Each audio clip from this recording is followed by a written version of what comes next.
Today is Saturday, June 11th. A major and ongoing story in the news lately has been a baby formula shortage in the United States.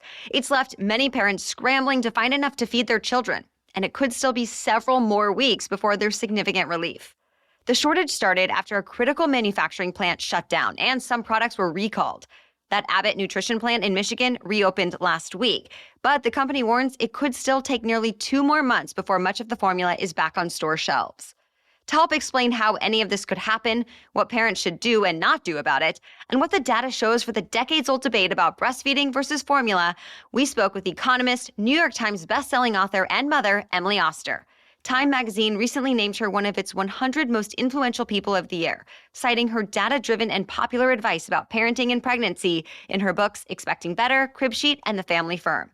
And now she's sharing the latest data-driven information with us too. Welcome to the Newsworthy Special Edition Saturday, when we sit down with a different expert or celebrity every Saturday to talk about something in the news.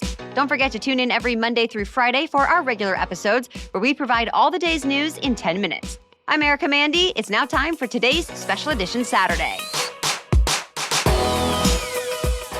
Dr. Emily Oster, thank you for coming on the Newsworthy. Thank you so much for having me. On top of the pandemic-era supply chain issues, we saw one formula manufacturer have some issues with a recall and then a facility shutting down.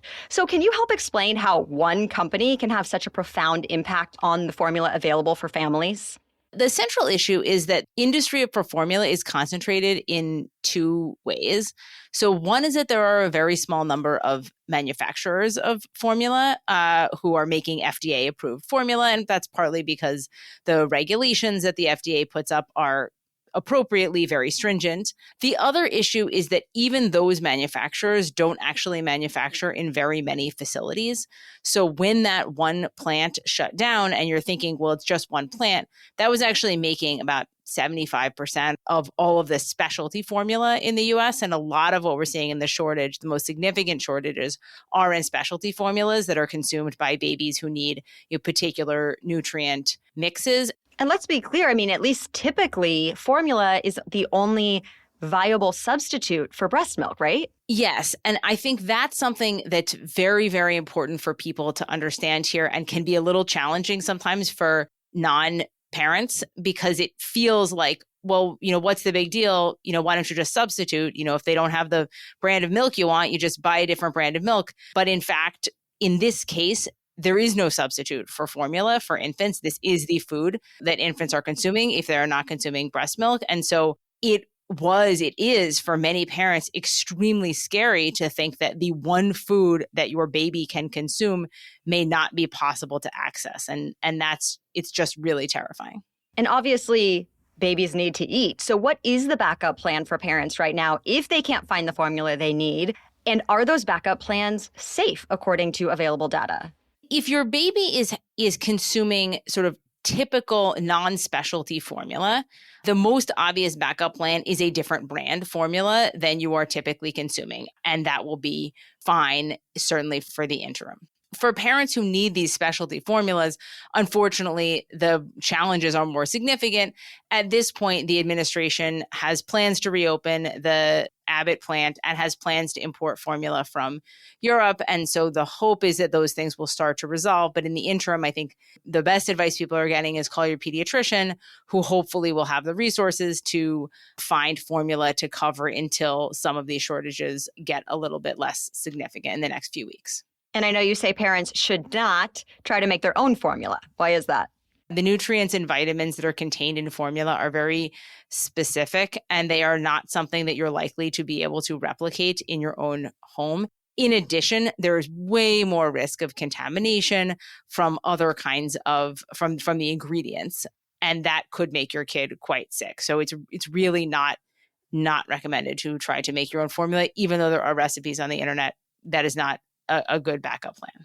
If families can't find formula and a mother has not been breastfeeding, is it even possible to start and try to breastfeed weeks or months later? It is not, or certainly not typically. So it is possible in some cases to what's called relactate, but it is extremely long, time-consuming process that often involves medications. in general, if you are not breastfeeding, you cannot just start breastfeeding even if you have a baby. And it's just not a very comprehensive understanding of the way the biology works. And let's be clear that, a lot of families use formula. The CDC has said that most mothers, I think at least 75% in the US, use formula within 6 months of their baby being born. So how big of a deal is this when so many parents rely on formula? And what factors contribute to so many families looking to use formula? You're exactly right. It's about 75% of babies will use formula at some point in the first year. And there are a lot of different reasons that happens. So some parents choose to breastfeed for a short period and then move to formula. Some aren't able to breastfeed at all. Some use formula to supplement, although continue breastfeeding for long periods. And there are a lot of different reasons for this. Part of what has been, for me, very frustrating about this discussion is that it has brought up a lot of, breastfeeding shaming, which we see in general, but we've seen, I think, more of in the last few weeks, people saying, well, effectively, why don't you just breastfeed? Or, this wouldn't have happened if you just breastfed. And that really is, I think, actually quite cruel, and also is almost none of our business, in the sense that people choose not to breastfeed or choose to breastfeed for short periods of time for a bunch of different reasons. And right now our focus should really be on how we can provide formula to the set of people who need it to feed their babies. And by the way, the shortage of formula is felt disproportionately on lower income families who are both less likely to breastfeed and more likely to be accessing formula through the WIC program, which until a couple of weeks ago had actually quite strict restrictions on which formulations of formula you could purchase with your WIC benefits. And that made the shortage even more extreme for that group. The good news for people who are still very anxious about this for good reason is that the administration is now taking this quite seriously and making a lot of moves in the direction of lowering this shortage. And that will itself already make it better, because some of what is going on is that people are stockpiling. Once it becomes clear that the shortage is going to get better, we should see less stockpiling, which will help this resolve more quickly. Still ahead, is breastfeeding really healthier for a baby compared to formula? Emily Oster tells us what the data shows. Plus, her number one tip for parents who may feel overwhelmed by all the advice they're getting from all sides about how to raise their kids. But first, let's take a quick break to thank our sponsors. I'm excited to watch my 1-year-old son continue to explore and understand the world around him this summer. And I love how KiwiCo helps us both in that process. If you're not familiar, KiwiCo delivers super cool hands-on science, art, and geography projects right to your door every month. And they do all the legwork for you, providing projects that help turn your kids' curiosity into creativity with no extra work on your part. Your kids will explore new worlds and rediscover familiar ones even without leaving home. Or take your KiwiCo crate on the go while you're traveling to keep your children busy and challenged anywhere. And there's a KiwiCo crate for all ages, from infants to teens. When our baby was just an infant, it came with toys perfect for his stage of development. And as he's getting older, he'll be getting new types of science, technology, engineering, art, and math projects, all in a seriously fun, hands-on way. So make summer more awesome with KiwiCo. Get 30% off your first month plus free shipping on any crate line with code NEWSWORTHY at kiwico.com. Again, get 30% off your first month at kiwico.com,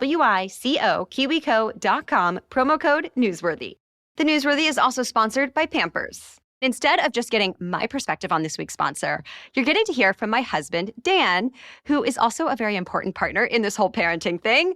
We split up the diaper duties pretty well, I think. Dan, do you agree? Yeah, absolutely. Whoever's on duty gets... parenting duty. Yeah, that's right. Something I love about you is that you don't accept just okay when we're talking about stuff that we use on a daily basis. We are all about trial and error and doing the research to get the best product possible because it pays off in the end. So I am really happy with using Pampers Cruisers 360 Fit diapers now. What about you? We've gone through what hasn't worked and we found what has. The pull-up style is perfect for Dax right now. So as soon as you got him cleaned up, you stand him up, you step him into the diaper, and he can be standing up in his happy little self. That really works for us. The tearaway sides, I think, are a really great design. With these diapers, there's no gap in the back. It's comfortable, it's stretchy, it's soft, and it's hypoallergenic.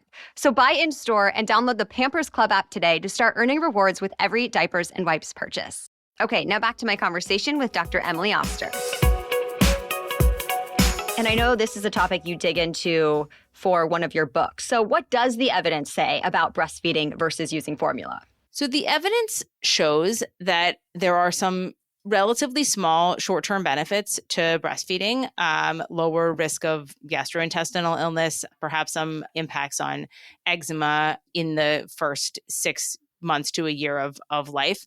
But what the evidence doesn't show is convincing evidence of the many long-term benefits that are claimed. Things like breastfeeding will make your kid smarter or less likely to be obese or healthier in a bunch of different ways. That is just simply not supported in the best data. And so the kind of overall picture of breastfeeding that you get is quite different in terms of the size of the benefits than is often claimed in the popular rhetoric. I know you've said with all the data that you dig into that something being linked does not necessarily mean it's caused by. So for example, you've talked about how breastfeeding has been linked to lower risk of obesity later in life, but that doesn't necessarily mean that breastfeeding caused that. Can you explain a little bit about that concept? Absolutely. So in the case of obesity and breastfeeding, it's true that obesity rates are higher in children who are breastfed less. But correlation does not necessarily imply causation. And in this case, if we wanted to make a causal link there, we would want to be making statements like, if an otherwise identical person chose to breastfeed, their child would be less likely to be obese. The reality is, given how we do these analyses in the data, a lot of what is happening, in fact, probably all of what is driving those correlations in the data are other differences across families. So the fact that women who choose to breastfeed tend to be higher educated, they tend to have access to other resources, they tend to themselves be thinner.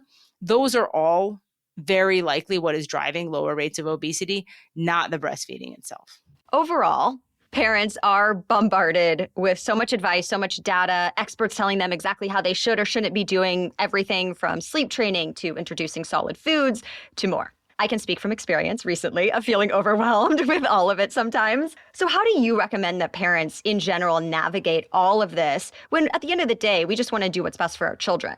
One thing is to just recognize that a lot of these choices, a lot of the choices you're going to be asked to make as a parent are really going to come down to what works for you as a family. There are right ways to do it for you, but those may not be the same as the right way for others. And I think recognizing that, trying to internalize that, can often make your parenting life just a little bit simpler. You do a great job, by the way, of really breaking down the data in your books for parents, so I do recommend those. In your opinion, though, what more could be done to support parents in this country as we face all of these decisions? One of the first things that we could start to do to support new parents is to provide people and everyone, not just people with resources, but everyone, access to home nurse visits in the first few weeks after birth. I think that is a time in which people are getting set up into the way that they're going to parent. It is also a time when people are exhausted. They don't know what they're doing. It is very overwhelming. Most other countries have some kind of consistent home nurse visiting program. The US does not. That is something that I think that we could introduce that would make a huge difference for a lot of people.